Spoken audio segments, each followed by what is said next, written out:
It is an enormous pleasure to introduce Lars Engle. Lars is the James G. Watson Professor of English at the University of Tulsa. He is the author of Shakespearean Pragmatism, studying Shakespeare's contemporaries, and one of the editors of the Norton Anthology of English Renaissance Drama, the member of the Board of Trustees of the Shakespeare Association. Lars writes on Shakespeare and on South African literature. He's just a wonderful Renaissance man. He is finishing up a book wonderfully called Montaigne's Shakespeare, and we are the first audience to get an advanced preview of this today. So please join me in welcoming Lars Engle.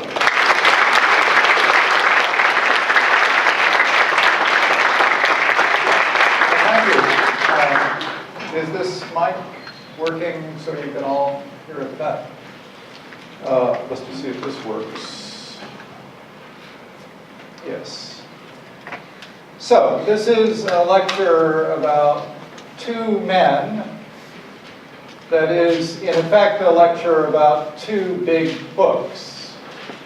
The folio, first published in 1603, translated by John Florio, of Montaigne's complete essays. Indeed, the version of Montaigne's complete essays posthumously published in 1595 after his death. And another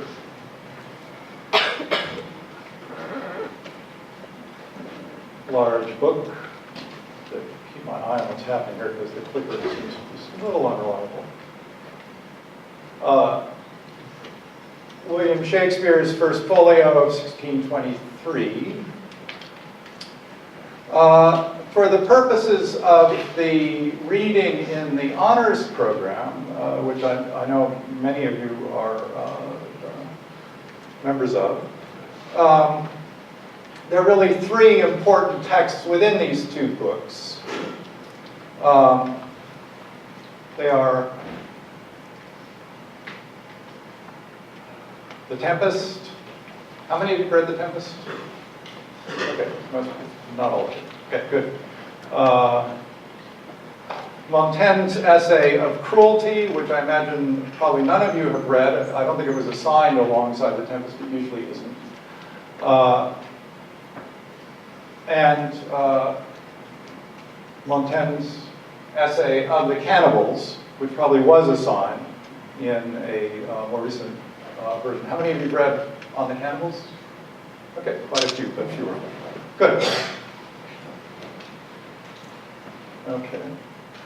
Now, these two essays are particularly important because for those many of us who want to think of Shakespeare as a reader of Montaigne, for reasons that I'm going to be going into later in this talk, they constitute the smoking gun that shows us that Shakespeare did, at least by the end of his career, when he was writing The Tempest, actually read Florio's translation of Montaigne. You can see this is Shakespeare's, from Act 1, Scene 2 of The Tempest, Gonzalo's speech about the imaginary commonwealth that he would set up had I plantation of the isle, my lord. You can see from a comparison between this text and the text of Florio's translation of the Cannibals, that there are any number of passages that are clearly taken from Florio and imported directly into Shakespeare, in a way that we're pretty used to in terms of Shakespeare's use of sources. It's what he does with Plutarch, for instance, in the Roman plays like Julius Caesar and Cleopatra, Coriolanus. Now, to those of us, there's also a bit of a smoking derringer or smaller smoking gun between a key speech in Act 5, Scene 1 of The Tempest, where Prospero, having learned from Ariel of how Gonzalo weeps to see Alonso and Sebastian and Antonio spellbound and suicidal with their guilt, decides that he is not going to allow them or force them or induce them to commit suicide by throwing themselves into the Mediterranean or the Caribbean or the Atlantic or wherever this island happens to be, but rather is going to forgive them.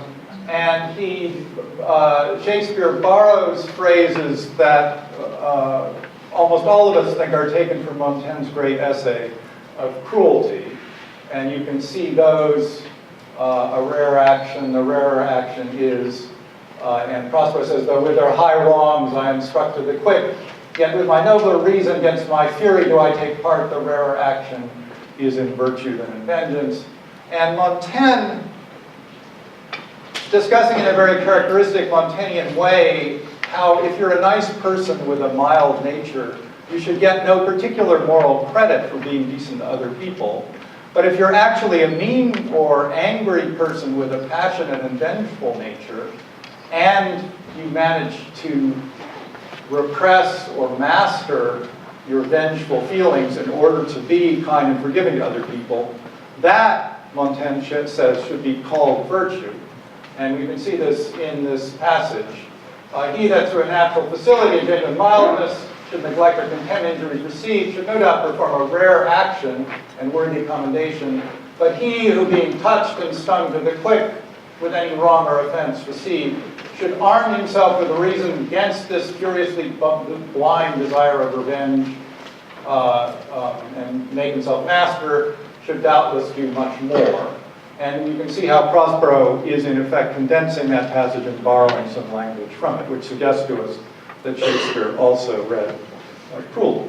Now, to those of us who, like me, want to map an influence of Montaigne on Shakespeare that actually shapes the whole latter half of Shakespeare's career and deepens it, and begins around 1599 when Shakespeare's writing As You Like It and Hamlet, and carries on right through the Tempest and Two Noble Kinsmen and Henry VIII, it seems very likely that Shakespeare had been reading of the cannibals when he wrote The Winter's Tale, because there's some verbal overlap there. And it seems fairly likely that he was reading of the affection of fathers to their children when he wrote King Lear, because it's about the same topic and there's a good deal of vocabulary overlap. And it seems very likely, and it would be nice also if Montaigne were reading, if Shakespeare were reading Montaigne's great essay on sex upon some verses of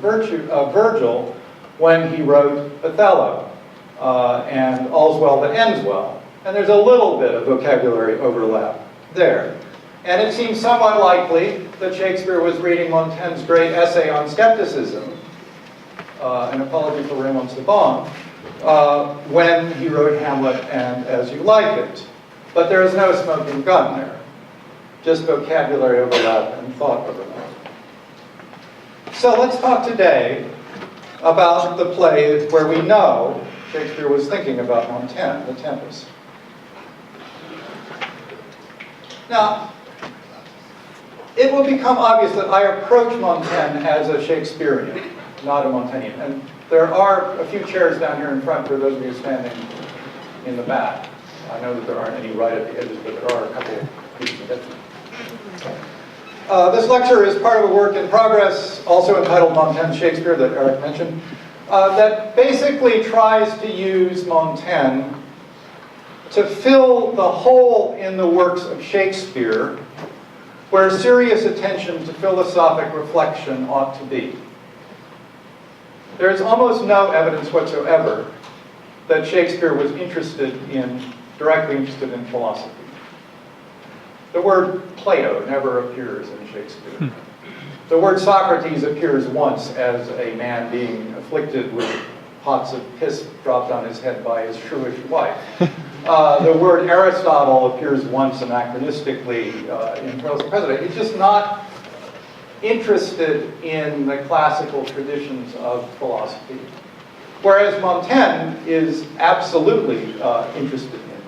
And if Shakespeare can be shown to be interested in Montaigne, we have a kind of bridge between Shakespeare and a philosophic tradition.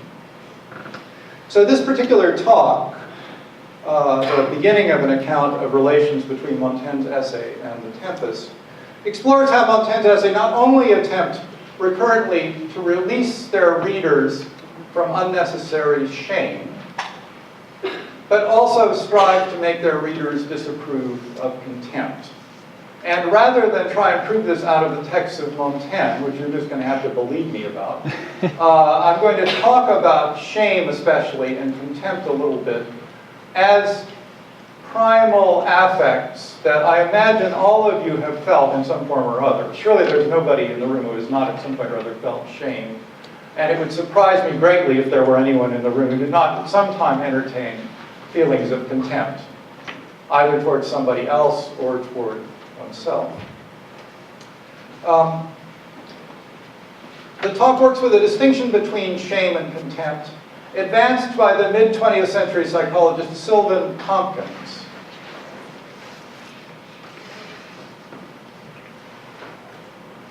who has been brought to the attention of literary scholars by Eve Sedgwick in her last book, Touch and Feeling, and then in the mid-1990s by an anthology of writings edited by Sedgwick and Adam Frank called Shame and Its Sisters. It's also been brought to our attention by the work of the psychotherapist Donald Nathanson, who wrote a textbook called Shame and Pride, which cites Tompkins as the under-recognized American Einstein in terms of his development of a theory of affects that was ahead of its time. Despite these advocates, it would surprise me very much if Sylvan Tompkins' name is familiar to anybody in this room, or very familiar anyway to anybody in this room. And it would surprise me even more if his name is one like, say, Freud, whose anachronistic invocation in a discussion of early modern writing feels like something one doesn't need to do a whole lot of work to justify. That said, I'm going to forge ahead without doing any justification. Tompkins develops a distinction between shame,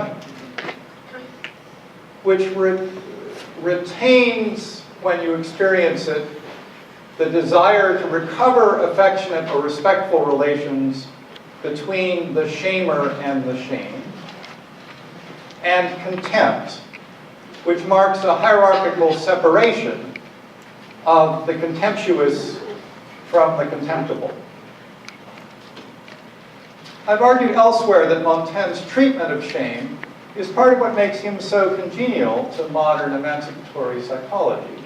And I believe it is also true, though less easy to demonstrate, that Montaigne's contempt for contempt, especially ethnic or religious contempt, is part of what makes him so congenial to proponents of modern emancipatory politics.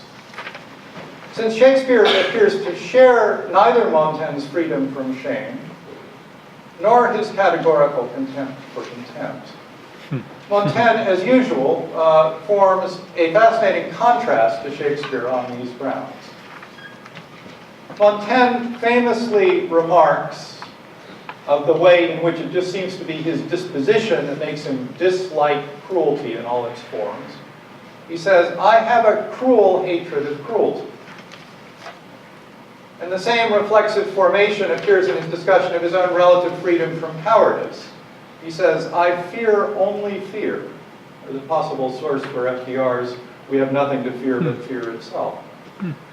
The idea of what we generally experience as self-other or other-self relations, like cruelty or fear. Someone is being cruel to me, I am being cruel to someone else. The idea of turning such relations into self-self relations. I fear only my own fear. I have a cruel hatred of cruelty. Is part of how Montaigne operates generally as a writer. He invites everything into the sphere of his reflective writing activity. Indeed, Montaigne and Shakespeare are sometimes extravagantly credited with the invention of the modern reflective self, because both of them are such pioneers in this matter. This talk argues, in fact, that their attitudes toward ethical reflection on how to live, differ in significant ways.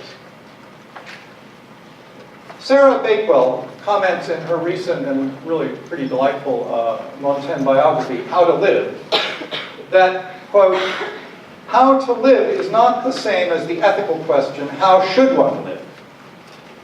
Montaigne was less interested in what people ought to do than in what they actually did. Lurking behind this comment of Bakewell's, one would think, is David Hume's famous question about how moralists get from is to ought, how they get from the way things are to the way things ought to be. This is a dense passage, I'll leave it up there for a while.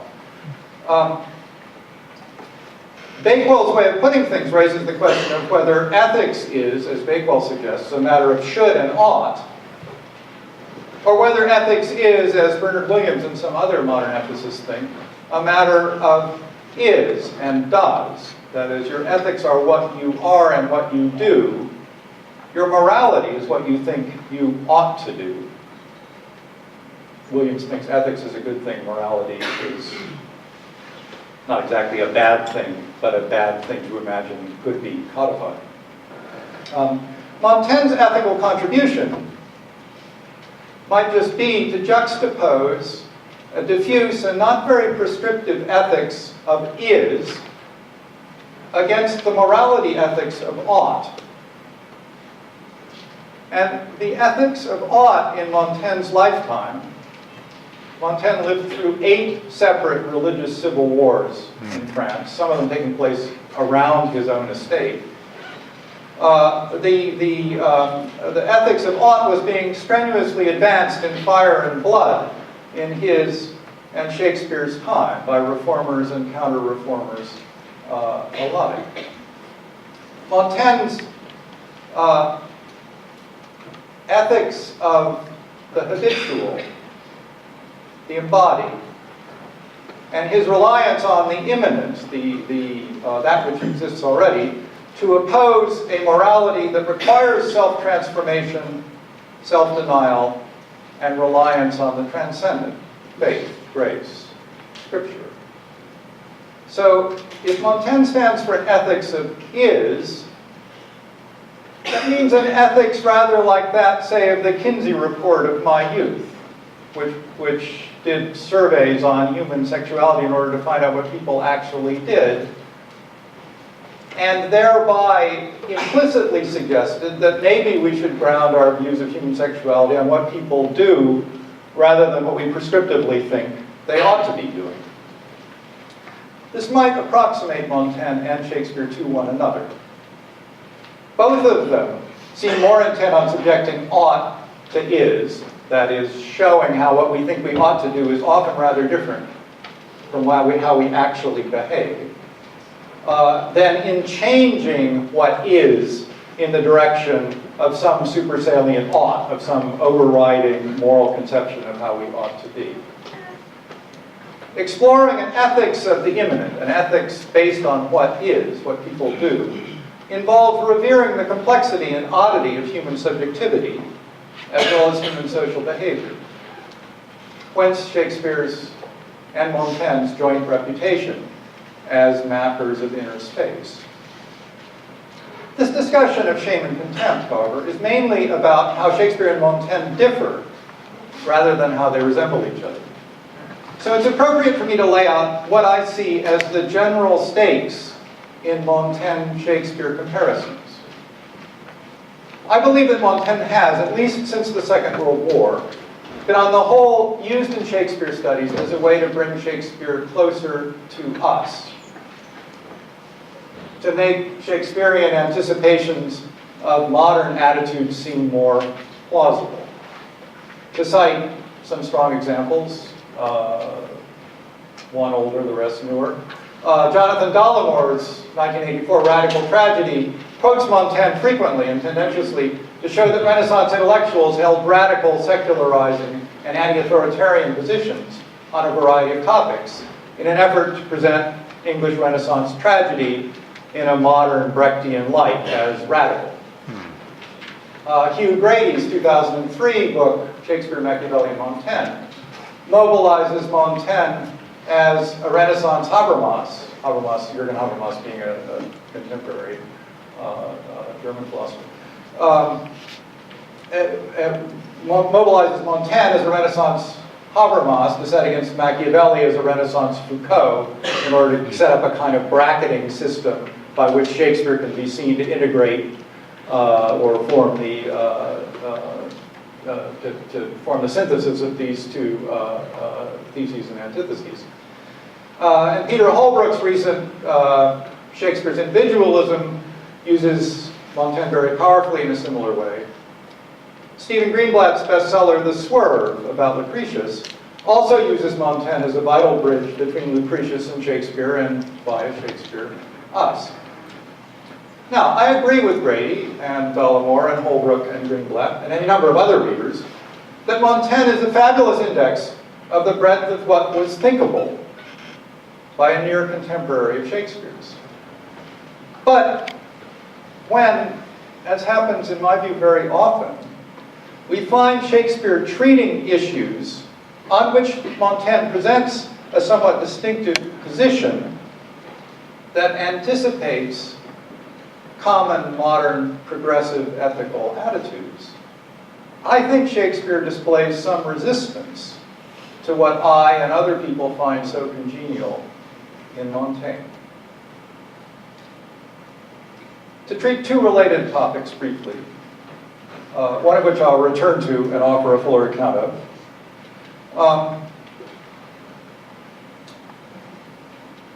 Let me talk about how Montaigne pioneers modern ethical stances toward ethnocentrism and toward shame.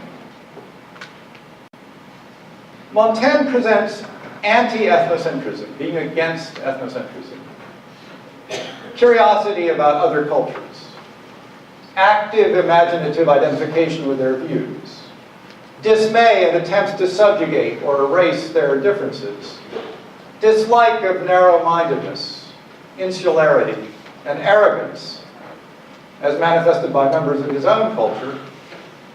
He treats anti-ethnocentrism both as an ethical good and as a contribution to pleasure in living. Of the Cannibals, which some of you have read, offers an example. In this essay and many others, Montaigne pioneers the way modern anti-ethnocentric attitudes derive in part from horror at racist holocausts. The word anti-ethnocentric doesn't appear until people start trying to understand the Holocaust of the mid-20th century. Horror at racist holocausts, and in part from pleasure at intercultural exchanges and fusion restaurants. Montaigne does not, I should add, see anti-ethnocentrism as a tenable intellectual foundation in itself. You can't just be anti-ethnocentric. You have to have some sort of ethnos of your own.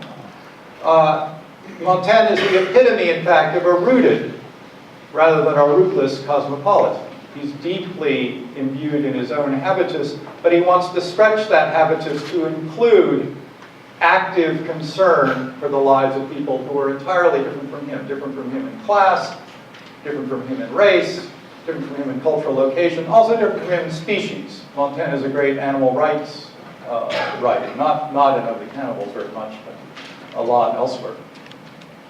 Montaigne thus anticipates, perhaps not consistently but strikingly, a number of modern and postmodern ethical attitudes that go along with being anti-ethnocentric. Anti-dogmatism, categorical opposition to cruelty, distaste for and amusement at sexual repression, and above all, adherence to the idea that many different kinds of lives should be livable in a state of self-approval. All of these, especially the last three, are related to Montaigne's generally liberatory attitude towards shame. Montaigne thinks that a lot of personal shame, especially shame, sexual shame and shame about status, is unnecessary. And that much shaming of others is cruel and thus bad. On the other hand, like later anti-ethnocentrists, he mobilizes a kind of shame, a kind of collective shame, against bad forms of ethnocentrism. Montaigne then is a pioneer in casting off personal shame and in taking on collective shame. He particularly casts shame on the kinds of cruelty enabled by categorical contempt based on ethnic or religious difference. There are well-known examples in Of the Cannibals and of Coaches. Stupid categorical contempt among his fellow Europeans, or fellow gentlepersons, or fellow Christians, or fellow Catholics is a major target for Montaigne. Indeed, he tries to make Europeans ashamed of their contempt for others. If, as I think he does, Shakespeare models a more typical sensitive person's susceptibility to individual shame, for instance in the sonnets, while at the same time putting thoughtful repudiations of individual shame into the mouths of very morally eccentric characters like Falstaff and Parolles, we can trace in Shakespeare a coherent contrast, even a potential reaction, to Montaigne's treatment of personal shame, particularly Montaigne's treatment of sexual shame. And if Shakespeare marks the difficulties and dangers of intercultural communication in such plays as Titus Andronicus, The Merchant of Venice, Othello, and The Tempest, plays which in no sense center on the pleasures of cultural diversity, but rather show people of different cultures doing enormous damage to one another through their cultural differences, we can see Shakespeare differing substantially from Montaigne over the anti-ethnocentric ethical stance Montaigne presents so richly throughout his work, and specifically in Of the Cannibals. This matters, I think, not only in allowing us to bring out interesting contrasting features of these important writers, but also because ethnocentric and anti-ethnocentric shaming is such a dismaying feature of right-left disagreement in our own public life. Dismaying because shaming someone is a way of interrupting civil communication, and because recurrent angry shame can easily settle into categorical contempt, which ends civil communication altogether. Modern conservatives see anti-ethnocentrism as a sentimental betrayal of one's own culture on behalf of largely imaginary other cultures one cannot possibly know very well. Modern progressives see the ethnocentrism of modern conservatives as a self-serving denial of the validity of other viewpoints and of the reality of a history of domination. This significant divide involves a lot of shame. The cultivation of certain kinds of shame and the repudiation of others. To caricature a bit, not much, for rhetorical emphasis, from the viewpoint of exasperated conservatives, leftists begin by reducing shame in non-marital sex, shame in flouting important social conventions, shame in the mixing up of established communities, classes, and races, and shame about irreligious behavior generally, and move on to attempt to eliminate the shame of unmarried single parenthood, and abortion, and homosexuality, thus undermining what are often in America called family values, which is pride in the avoidance of these kinds of shaming behaviors. But also, important from this point of view, reservoirs of ethical solidarity. Again, from a conservative viewpoint, while undermining these socially useful forms of personal shame, leftists promote inappropriate collective shame at national and ethnic and corporate history and behavior. The history of slavery, the history of colonialism, corporate behavior toward the environment, etc., etc. I mean, we all recognize from our reading of the newspapers the war of shaming that goes on. Inappropriate collective shame at national and ethnic and corporate history and behavior in ways that strike conservatives as shamefully unpatriotic, as denying the value of your own ethnos, which ought to be the basis of your national identity, of your patriotism. Being shamed for eating hamburgers or speaking English seems right around the corner from this point of view. Now, we can see some commonalities between left and right here. Each sees the other as shameless in matters where shame seems appropriate, and full of unnecessary shame in areas where shame seems appropriate. Montaigne's way of handling shame, then, has real traction in our own time. And if we find Shakespeare somehow responding to it, we may be glimpsing how Shakespeare might feel about us. An intoxicating possibility, though one that can never be more than a possibility. Having laid out these stakes, let me turn to shame and contempt themselves. As Bernard Williams and others have long pointed out, shame is a global affect. It's something you feel about your whole self while you're feeling it. You feel inadequate and you need to hide. And it's associated with the eye, with another's eye looking at you. Being seen in a bad light, gazed at with a critical superior eye, promotes a feeling of shame that engulfs the whole self and is not located in whatever particular action provoked the superior's gaze. Sylvan Tompkins comments, one of my favorite passages, I often go to, the shame response is an act which reduces facial communication. It stands in the same relation to looking and smiling as silence stands to speech and as disgust to nausea and vomiting stand to hunger and eating. By dropping his eyes, his eyelids, his head, and sometimes the whole upper part of his body, the individual calls a halt to looking at another person, particularly the other person's face, and to the other person's looking at him, particularly at his face. Closing eyes or bowing the head to break eye contact with the shamer. Many lectures with shame in the title have on them a detail from the Masaccio fresco about the expulsion from the garden, which shows Adam and Eve leaving like this, or in Eve's case like this with an ivy leaf down there, because they have discovered shame after the fall. They have first known shame after the fall, and they are doing this blocking of communication from being seen by God, but also by each other in most accounts of this. These movements are potential first steps toward reflective isolation, just as shame is an internally isolating affect. As Tompkins says, with his characteristic combination of technical and literary intensity. Quote, in contrast to all other affects, shame is an experience of the self by the self. At the moment when the self feels ashamed, it is felt as a sickness within the self.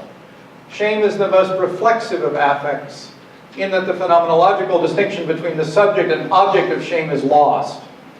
Why is shame so close to the experience itself? It is because the self lives in the face, and within the face the self burns brightest in the eyes.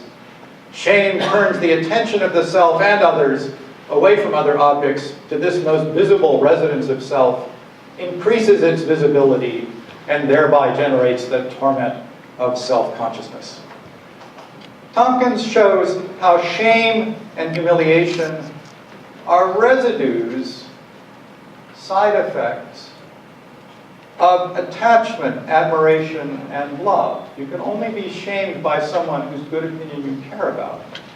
As he comments, one of the paradoxical consequences of the linkage of positive affect and shame is that the same positive affect which ties the self to the object also ties the self to shame. Tompkins draws an extended distinction between the affect shame, humiliation on the one hand, and the affect contempt, disgust on the other. Shame ties, or is at least the result of a tie that already exists and does not disappear in the experience of shame. Contempt divides and thus unties. According to Tompkins, we are shamed by those whose approval or love we seek and in some way still hope for. Contempt, categorizing the criticized other as bad in a way that disqualifies the other from any possible equal relationship, will, in Tompkins' view, usually produce either self-contempt or resentful anger in the inferior, but not shame. Whenever an individual, a class, or a nation wishes to maintain a hierarchical relationship or to maintain aloofness, it will have resort to contempt of the other. Contempt is the mark of the oppressor. Though on the whole, Tompkins is not historicizing his claims, he connects shame with democratic cultures and contempt with hierarchical ones.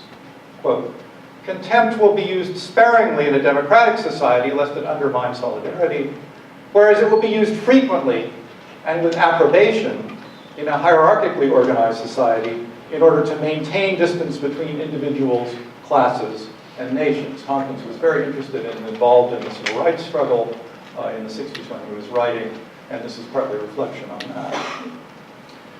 The transitory hierarchies, parent-child, or teacher-student, where part of the goal is to pass authority on to a future generation of equal status, differ in their emotional dynamic from the master-servant or master-slave or Christian conqueror, heathen conquered relations explored in different ways by both the Tempest and by Montaigne's essay of the cannibals.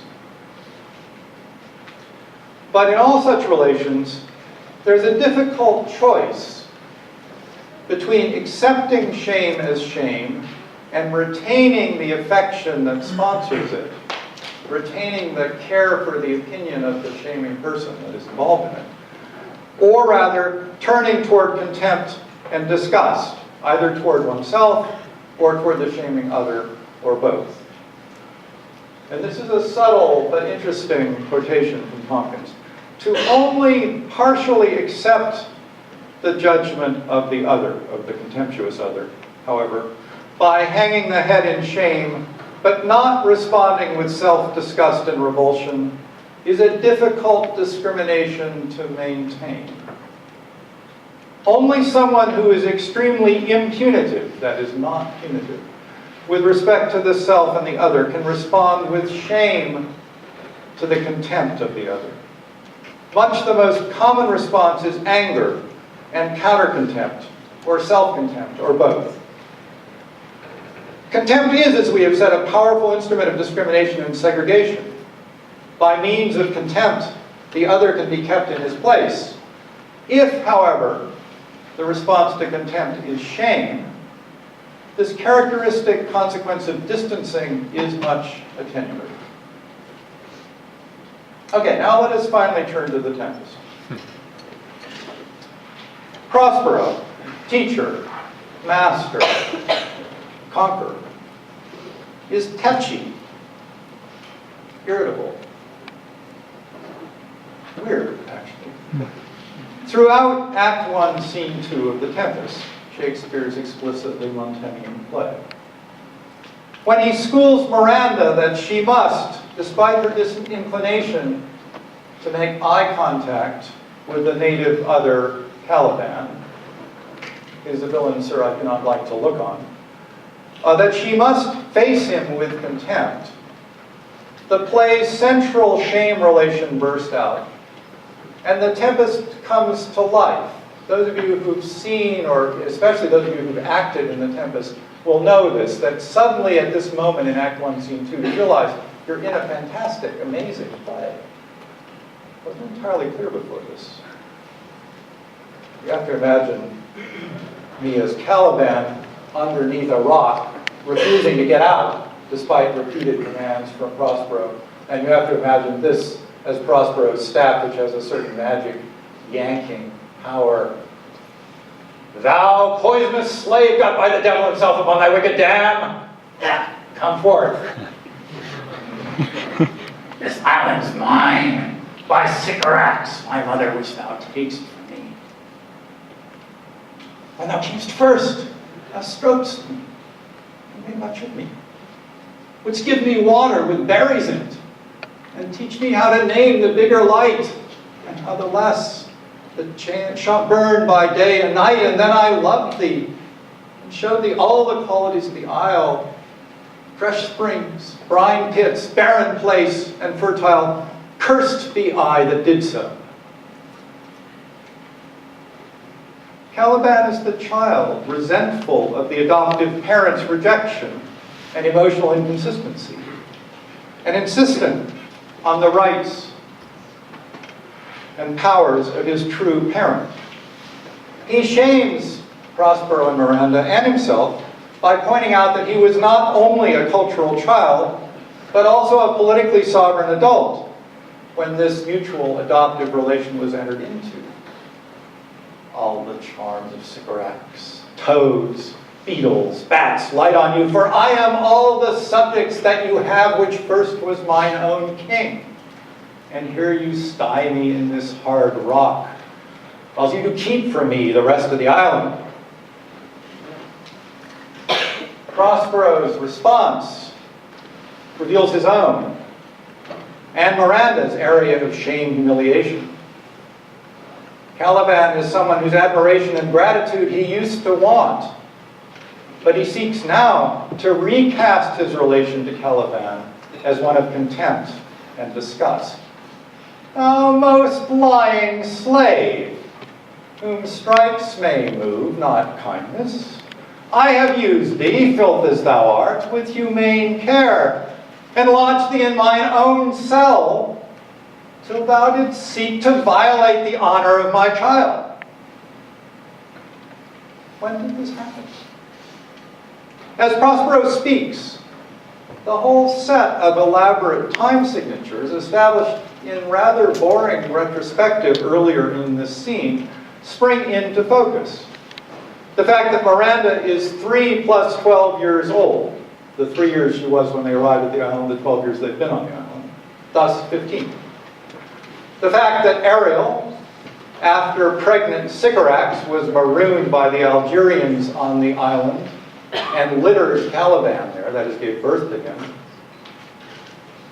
That Sycorax imprisoned Ariel in a cloven pine for 12 years, an imprisonment from which he was only released when Prospero appeared with his magical powers to let him out. This means that Caliban must be 12 plus 12, or 24 years old. The fact that they have all been caved together in Prospero's cell, engaging in a process of humanist education, reading to Caliban from the book of Genesis, naming the bigger light and the less, and probably taking communion with him with berry wine, giving him water with berries in it. But also, it seems, inculcating in Caliban a proper, well, not necessarily the only Renaissance Christian view, but one of the proper Renaissance Christian views, that sexual impulses really should only be expressed as procreative ones. Caliban's response to Prospero, oh, when it had been done, thou didst prevent me. I had peopled else this isle with Calibans. Something shameful happened between Caliban and Miranda of a sexual kind. And it happened so recently that the shame of it is fresh, that their relations have not settled and moved from shame into contempt. It could have been anything, so long as it was clearly broaching the possibility of a sexual union between a newly pubescent 15-year-old Milanese princess and a 24-year-old hag-born, monstrous-looking, fish-smelling islander.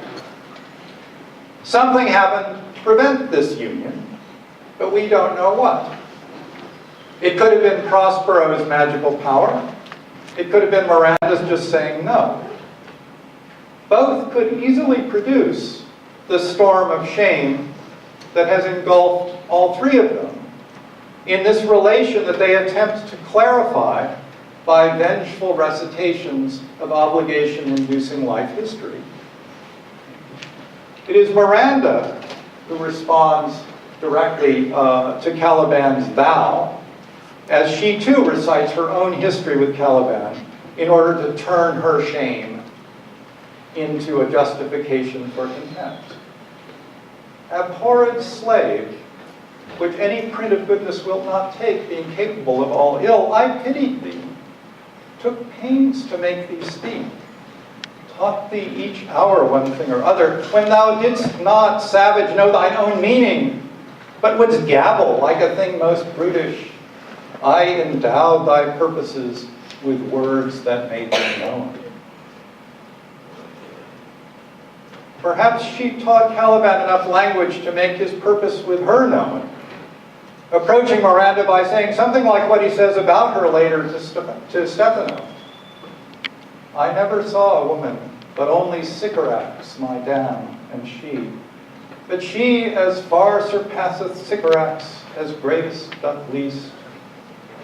She will become thy bed, I warrant, and bring thee forth brave brood. Now, we deal here in imponderables. We can't know exactly what happened. And we do so because it matters to us ethically whether Caliban's action toward Miranda was what we would consider maximally unacceptable, attempted rape, or what we would consider a tragic instance of a typical pattern of colonial encounter, where the fault lies mostly with the colonizer. That is, the fostering of intimate cultural relations between colonizer and colonized other, precisely up to the point where a male other approaches a female colonizer sexually, at which point the whole situation explodes into hysterical recrimination, separation, and violence. This is the master plot of such later colonial fictions, after all, as the Enforcers of Passage to India, or Ruth Carter Jogvala's Heat and Dust, or Paul Scott's The Jewel in the Crown, or in a slightly different way, Arundhati Roy's The God of Small Things, to name only a few. To sum up then, Sylvan Tompkins invites us to see shame as the central negative affect that shapes our relations toward the things and people we love, including ourselves and our activities. In The Tempest, Prospero undertakes to expunge the shame, to wipe out the shame he and Miranda feel with respect to Caliban, and to Caliban's proscribed desire for Miranda, by transforming it into categorical contempt for the other, of the categorical contempt of the kind that Montaigne anatomizes and shows the error of in Of the Cannibals. Prospero seeks to transform Caliban from a son pupil into a monster slave. But by the end of the play, that attempt fails. Shame returns to overwhelm contempt as the complexities of their shared history emerge. And they end in something like a Montaignian turn away from cruelty back into complex relationship. Both Shakespeare's resistance to Montaigne's anti-ethnocentric exaltation of the cannibal other and Shakespeare's partial acceptance of Montaigne's campaign to turn categorical contempt for the disempowered other into shame at one's own failures in civilizing projects are encoded in Prospero's presentation of Caliban to the King of Naples at the end of the play. This thing of darkness, I acknowledge mine. Thank you.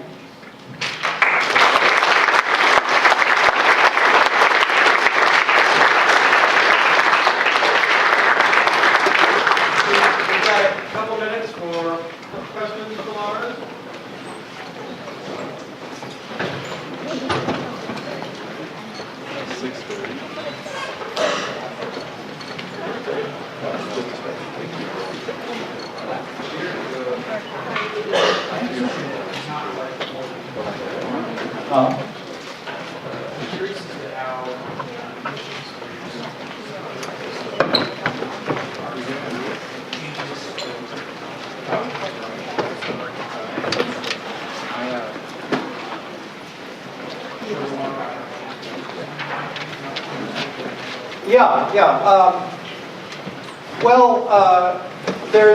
It's very hard to believe that in the discussion of natural and artificial gardening between Polixenes and Perdita in Act 4 of The Winter's Tale, that Shakespeare is not thinking of all the issues about bastardizing natural, about the superiority of nature to any artificial product, that are advanced by Montaigne and attributed by Montaigne to Plato early in of the Cannibals. More important and more interesting to me, and I've written at some length about this elsewhere, is the way in which Montaigne's arguments about female sexual attitudes and behavior and the absurdity of male attitudes toward chastity in upon some verses of Virgil seems to influence All's Well That Ends Well and Antony and Cleopatra, which would be the two plays by Shakespeare where male expectations about female chastity are most clearly interrogated.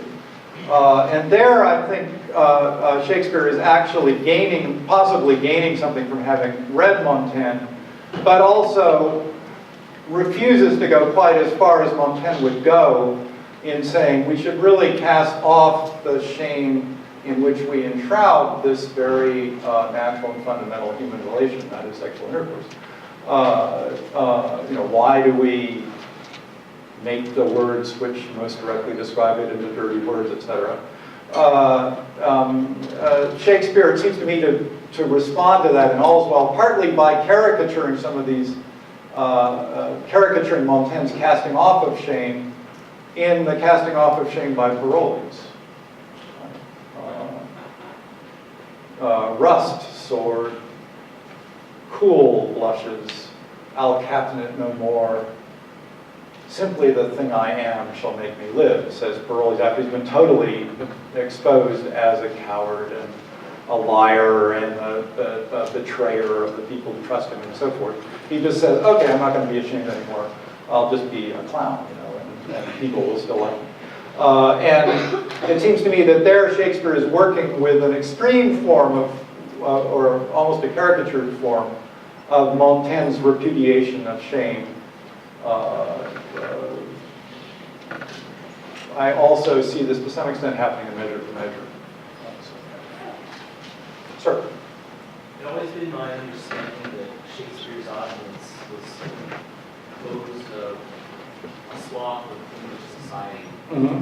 And I'm wondering whether or not his tactful dancing around the concept of shame and might reflect something of the tensions that exist among those people feeling a sense that grow clear. I think so. I mean, I've actually got a slide about, go back. About the two men's lives. There it is. These are people with very, very different lives. Montaigne is the eldest son of a minor aristocrat. He grows up in relative affluence. He's raised in an unusual way in that he is, even though he's the son of a lord and will inherit the estate, his godparents are peasants because his father wants him not to feel different from peasants. And he's taught language by a German tutor who speaks to him only in Latin, so that he can speak Latin before he can speak French. And he amazes his teachers when he goes to school by his fluency in Latin. He's raised Catholic, but 3 of his 7 siblings convert during their lifetimes to Protestantism. His mother is from a family of converted Jews. He's got an unusually unusually sort of equivocal background in terms of some of the primary political commitments of the time. And Montaigne's writing career coincides with his retirement into the country and his attempts to combat a depression that is probably a delayed reaction to the death of the great friend of his life, Edmond de Lavoisier, whom he met when they were both members of the Parliament of Bordeaux.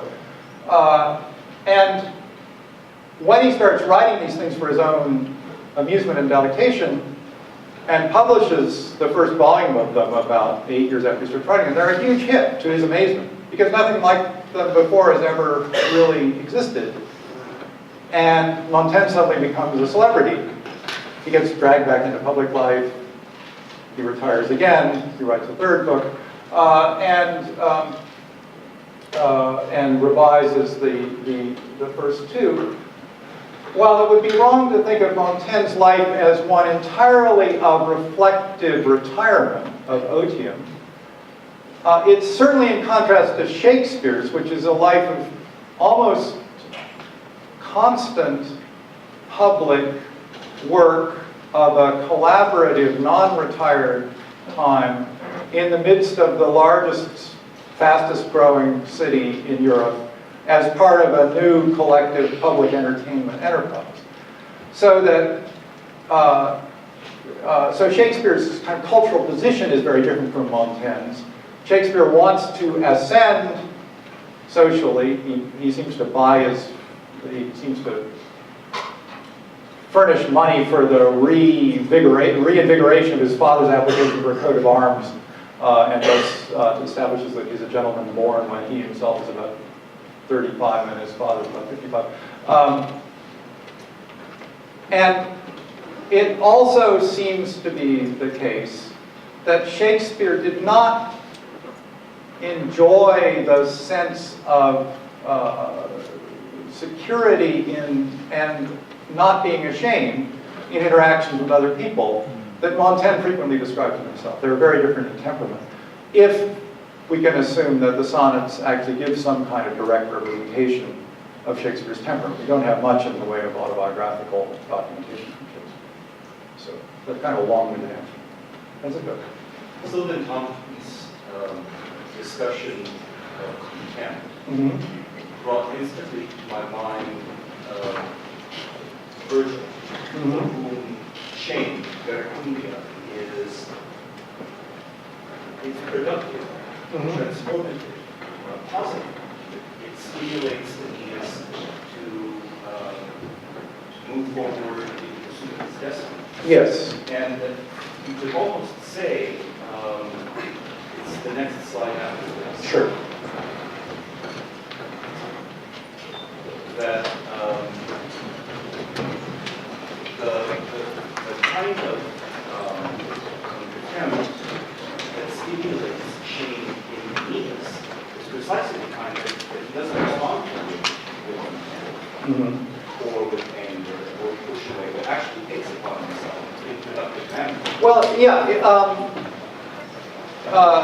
I mean, I'm not sure that this is the moment you're thinking of, but the moment that your question brings to mind for me is the moment when Mercury comes to Aeneas in Carthage, embroiled in this relation with Dido that Dido calls marriage, and says, your destiny is in Italy. And Aeneas does feel shame and also is mobilized into action.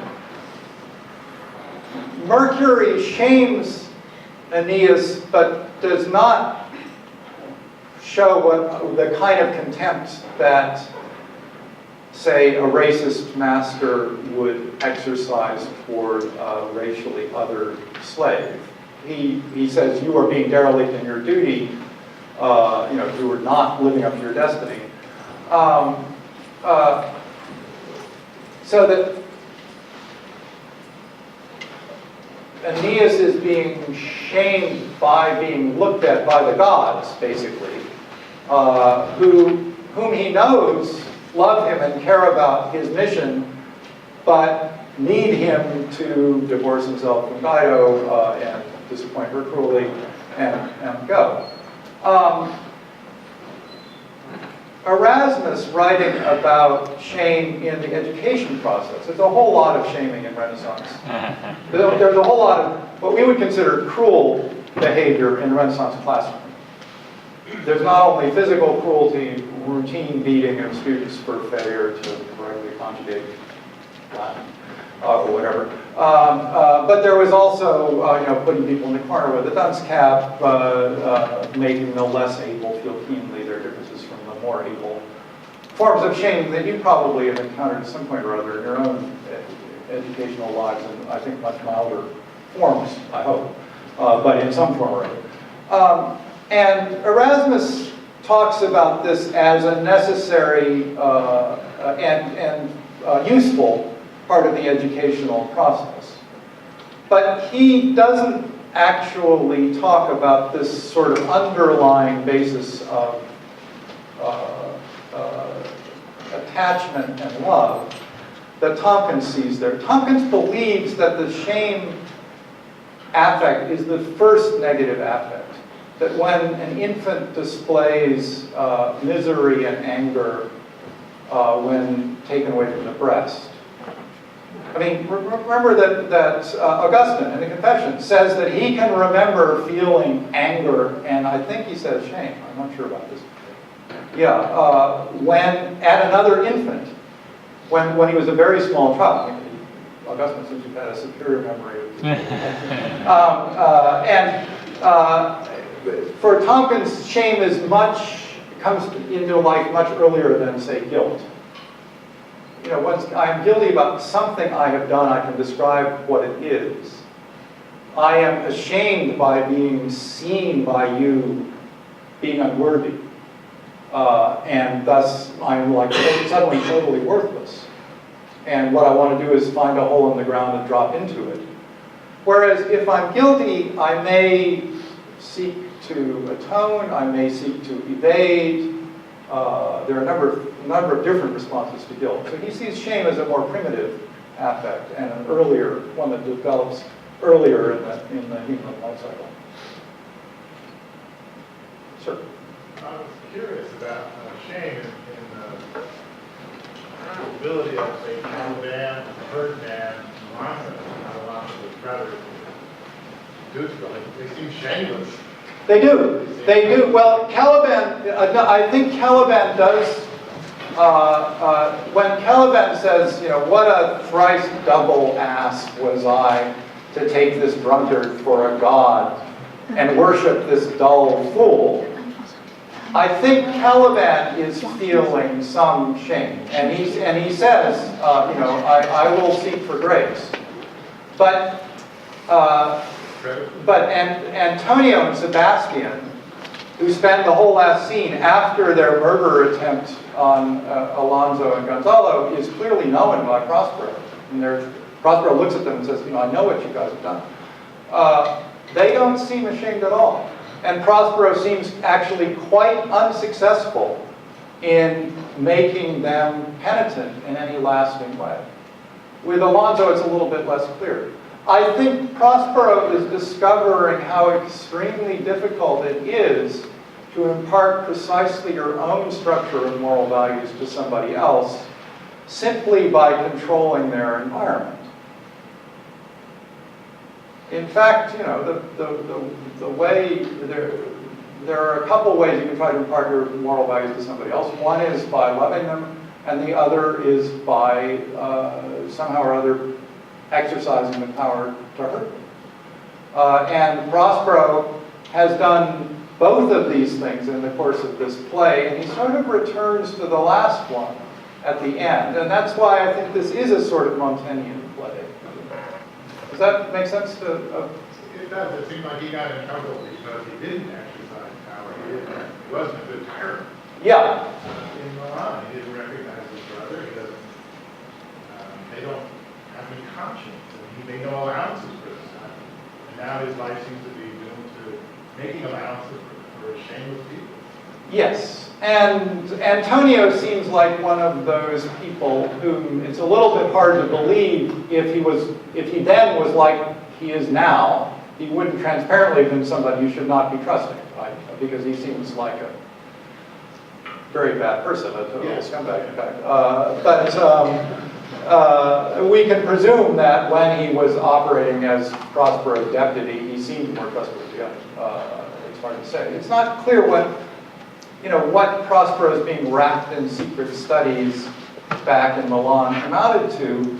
It doesn't seem to have been a governance project, the way it is on the island, where basically he has a system of surveillance that would make Big Brother green with envy, because nothing that happens on that island is invisible to Ariel, and Ariel comes and tells him about it almost as soon as it happens. And even then, he can't keep his finger on everything, because he's forgotten about Caliban, Trinculo, and Stefano while he's putting on the chastity wedding mask to try and make sure that Ferdinand and Miranda behave the way he wants them to prior to marriage. So it's Prospero is an interesting character with respect to these things. Yeah.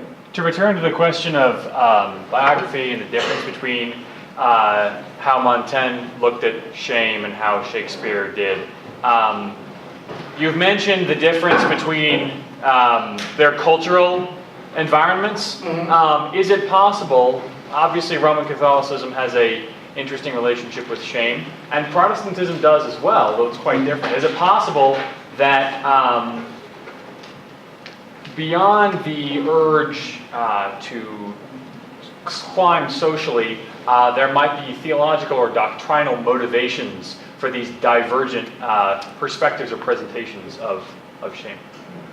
It might be. I am inclined actually to follow the people who see Montaigne and Shakespeare as similar in largely bracketing theological, at least abstract theological systems. Montaigne is very eloquent very often about the dangers of letting your theory of what should be blind you to what actually is. He talks about this very often, in a whole variety of contexts, but one of them is the context of Christian cruelty toward people in Mexico and Peru and other parts of South America, which he found totally surprising and appalling. And he took part with De las Casas and Vittoria and others from inside the Catholic Church. Montaigne,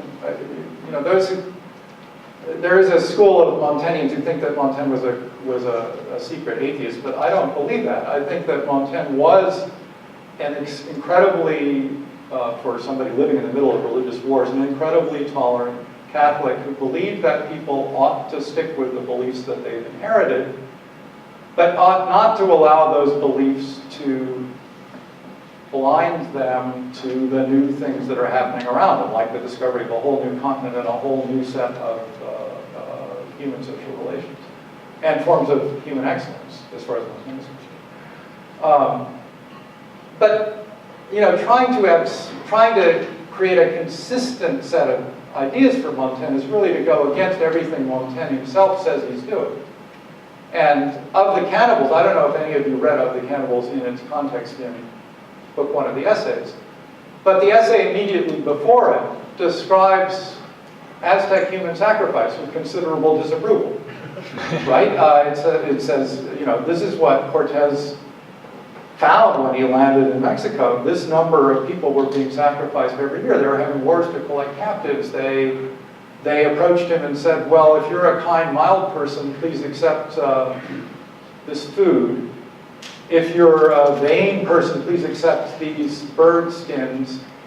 And if you're in an angry and cruel position, please accept these slaves. You can kill them if you want. Montaigne was, clearly not at this point particularly exalting the superior moral behavior of the other.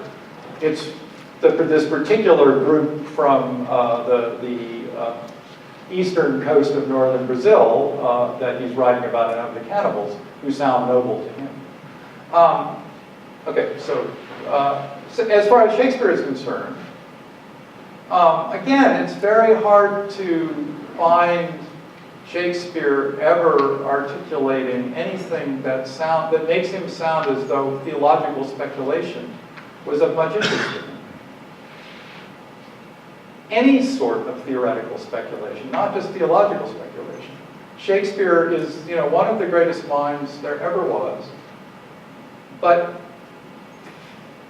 philosophy as a form of discourse doesn't seem to have been of reading interest to him. And this fact gets ignored by an astonishing number of Shakespeareans who want to write about Shakespeare as a philosopher. But if you want to write about Shakespeare as a philosophic writer, which I do and a lot of others do, you really have to take account of the fact that Shakespeare doesn't seem to have shown the slightest interest in reading the philosophy that was available to him. He never quotes it. He doesn't seem influenced by it. It's just not there. And what philosophy there is comes in by way of Plutarch, or maybe by way of Montaigne.